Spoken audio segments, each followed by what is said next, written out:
kita lihat tentang agama. Agama resmi di Indonesia adalah Islam, tetapi kita masih bebas beragama. Kita tidak terikat dengan mana-mana agama. Itu adalah hak kita menentukan kepercayaan kita. Ini cukup jelas. Ya. Kemudian perkara kedua, bahasa. Bahasa Melayu dijadikan bahasa kebangsaan persekutuan, dan penggunaan bahasa Inggris harus diteruskan untuk tempo 10 tahun selepas Hari Malaysia. Bahasa Inggris harus digunakan sebagai bahasa rasmi Borneo Utara tanpa had masa dalam apa sekali urusan berkaitan dengan kerjaan negeri. Orang putih teman-teman ibu bersebaik dulu ya. Tetapi sekarang bahasa kita ini sekarang sudah tadi perjanjian dokumen ini pun sudah dicabut. Oke, pencabulan yang pertama. Kemudian yang ketiga,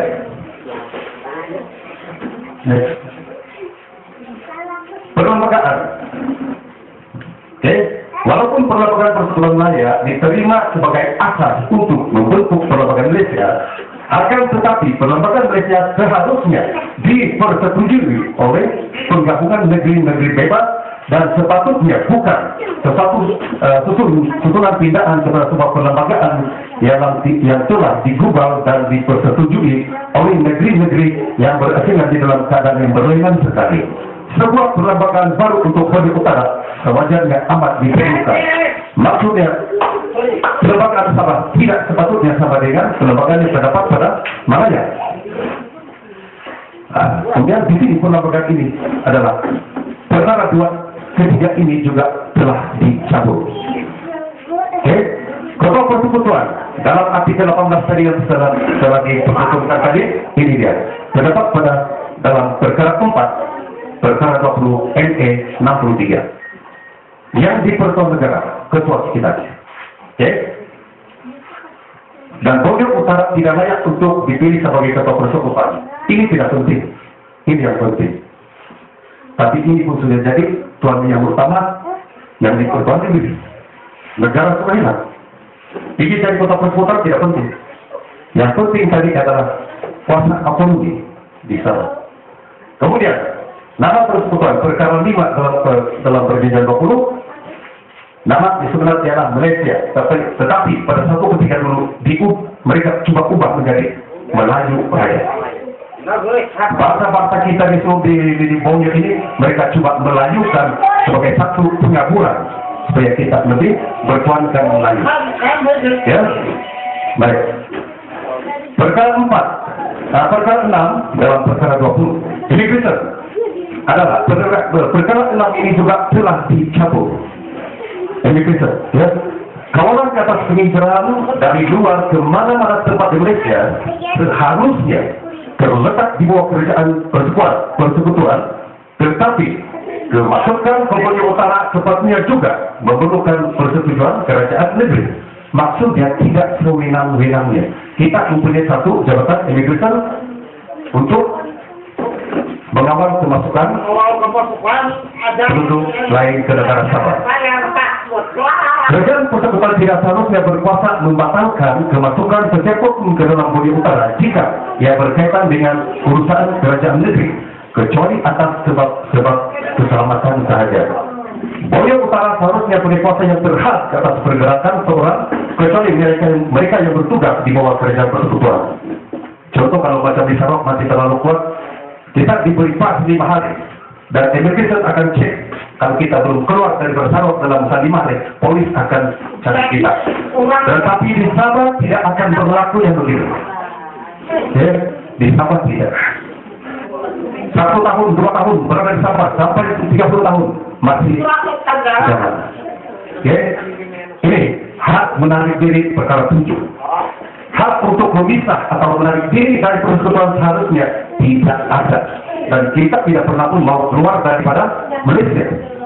Cuma yang kita mau adalah kuasa otonomi dan hak-hak negara Sabah itu dikembalikan. Ya?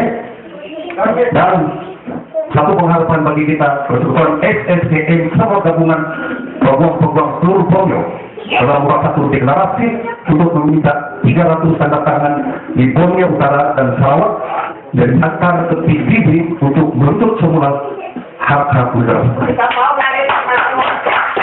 Oke, nah semoga orang percaya lah. Dan saya pun salah seorang penandatangan juga, termasuk dalam ini persatuan budaya. Kita lihat pernyataan yang budaya sabar. Jadi, administrasi proses untuk melantik orang-orang tempatan ke dalam perkhidmatan awam negeri Borneo Utara seharusnya diwujudkan secepat mungkin. Kita telah bersedia dan kita perlu bersedia untuk menarajui ataupun mentakdir negara Sabah disebabkan oleh pengalaman-pengetahuan yang masih kurang. Dengan itu, kita telah meminta bantuan daripada pegawai-pegawai British untuk memberi tunjuk ajar kepada rakyat negara Sabah supaya pada suatu ketika nanti mereka yang akan mengambil alih jabatan-jabatan di agensi kerajaan. Kita tengok perkara 9. Ini apa yang saya telah katakan tadi, pegawai-pegawai British. Jadi yang merah ini tadi saya sudah sebut, sehingga tempat mereka boleh diganti oleh orang-orang tempatan yang berkelayakan setelah mendapat tunjuk ajar daripada pegawai-pegawai British. Itu sangat jelas, bukan pegawai-pegawai Melayu. Dalam perkara tertentu tidak terdapat itu. Pegawai British saja, tidak ada pegawai Melayu yang mana sekarang ini agensi kerajaan telah dihapus oleh Melayu. 50 agensi kerajaan Sabah cuma 4 saja Sabah, 45 Melayu. Jadi perkara 9 telah dicabut, telah dirampas. Kewarganegaraan ini tidak ada yang perlu saya jelaskan, kita semua tahu. Kewarganegaraan tidak melibatkan Melayu, tetapi di bawah perundangan kerajaan negeri Sabah. Ini juga telah dicabut dengan sangat jelas. Kita akan lihat nanti sistem kependudukan di Sabah selepas ini. Jadi tidak perlu dijelaskan dengan berkata bukti-bukti yang nyata, bukan dibuat-buat. Oke?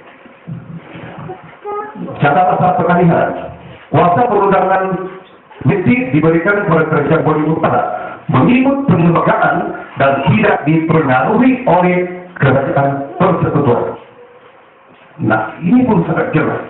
Perkara 14 juga telah dicabut. Telah dicabut.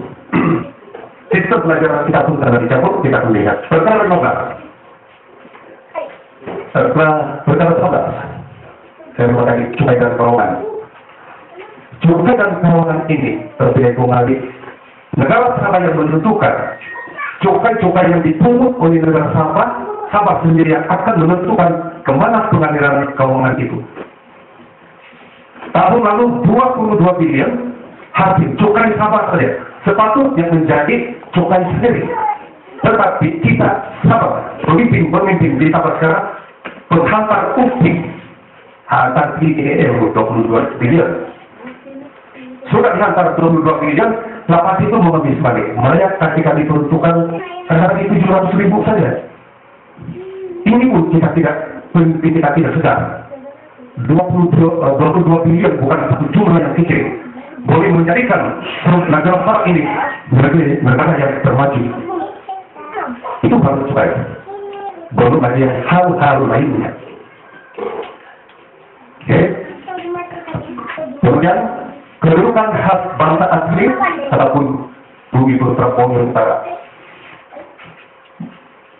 Bangsa asli Borneo Utara harusnya menikmati hak peristiwa seperti yang diberikan kepada bangsa Melayu di Malaya. Tetapi pemilah yang dipraktikkan di Malaya tidak semestinya digunakan pakai di Borneo Utara. Maksudnya, di sini cukup jelas kita mempunyai hak yang begitu kuat, tetapi telah hilang. Ya. Kemudian kerajaan negara, perkara 13. Kerajaan negara. Ketua Menteri harus dipilih oleh ahli yang tidak pasti. Maksudnya, kerajaan negeri Sabah yang memilih siapa yang akan menjadi Ketua Menteri Sabah. Tetapi sekarang Ketua Menteri dilantik oleh Malaya. Bermula era penjajahan Mahathir. Bila BBS masuk di menjadi Ketua Menteri, pelaku perebutan di sana masuk hadir, dicek.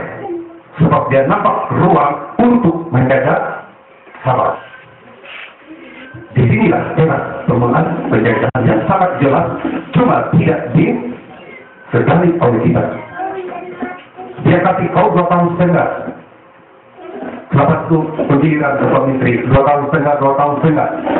Sehingga ada yang cuma merasa Ketua Menteri 8 bulan lebih saja. Yang Petri dalam 8 bulan setengah saja pun yang Petri telah menjual marwah Sabah. Pesisir pantai di Tanjung Lipat dia telah jual kepada peniaga China dalam jangka masa 8 bulan. Bagaimana kalau 5 tahun satu enggak? Oke? Jadi perkara 15. Sistem pelajaran pojok utara yang wujud sekarang harus diteruskan, dan dengan itu ya harus diletakkan di bawah kawalan kerajaan negeri tanpa campur aduk daripada Malaya. Tetapi sistem pelajaran di negeri Sabah juga telah dicampur, telah dirampas. Mereka yang menentukan sistem pelajaran di Sabah dalam perkara 20 kawalan kerajaan negeri. Sebab kita boleh mencipta secara pembelajaran sejarah negara Sabah sendiri. Tetapi ini pun telah dicampur. Perkara 16 dalam perkara 20 perlindungan kepada pelembagaan. Tidak ada sebarang tindakan perubahan atau pembatalan dapat dilakukan oleh kerajaan pusat kepada perlindungan yang diberikan hak kepada Boli Utara tanpa persetujuan kerajaan Boli Utara. Kuasa ini adalah hak mutlak penduduk negeri ini. Juga telah dicabut. Kita tidak ada kuasa sudah untuk menentukan kedudukan negara Sabah. Semuanya bergantung kepada Malaya. Satu, penjajahan UMNO barisan nasional. Maksud dijajah telah dikuasai oleh kuasa luar. Oke. Jadi kita mau lagi ada parti-parti Malaya masuk ke Sabah tanpa kita bisa sedari di sana. Agenda yang sama juga, yaitu akan meneruskan penjajahan walaupun ditawarkan. Istilah ditawarkan dan menuntut adalah satu buah perkataan yang berbeda. Ditawarkan adalah seperti kita pengemis di negara sendiri. Ditawarkan. Sedangkan itu adalah kita. Tetapi kalau menuntut, kita tahu bahwa itu adalah hak kita, dan kita berkuasa untuk menuntut hak tersebut. Bukan dibeli dengan selembar kertas. Sedangkan perkara 20 yang telah disaksikan oleh United Kingdom dan Northern Ireland pun boleh ditinjak dengan sewenang-wenangnya. Apatah lagi dengan sepintas tawaran. Itu juga merupakan satu penjajahan yang akan melakukan itu. Oke? Coba kita pikir sama-sama. Tawaran dan menuntut. Apa bedanya? Oke.